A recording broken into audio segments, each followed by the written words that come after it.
जो आदमी जमात के साथ नमाज अदा कर रहा हो, क्या वो इमाम के साथ तिलावत कर सकता है या नहीं? आइए इस वीडियो में समझते हैं।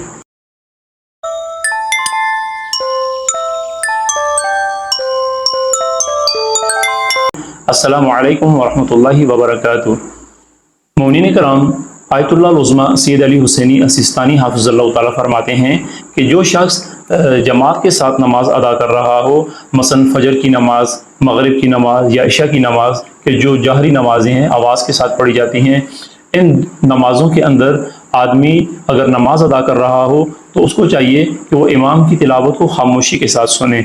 लेकिन अगर उसका इमाम के साथ फासला बहुत ज़्यादा है, मसलन मस्जिद का सहन बहुत बड़ा है या किसी वजह से मुक्तदी को इमाम की आवाज़ नहीं आ रही, तो आयतुल्लाह सिस्तानी फरमाते हैं तो उस सूरत में मुक्तदी तिलावत कर सकता है सूरतों की, लेकिन एहतियात वाजिब की बिना पर आहिस्ता आवाज़ में करेगा, बुलंद आवाज़ के साथ नहीं करेगा।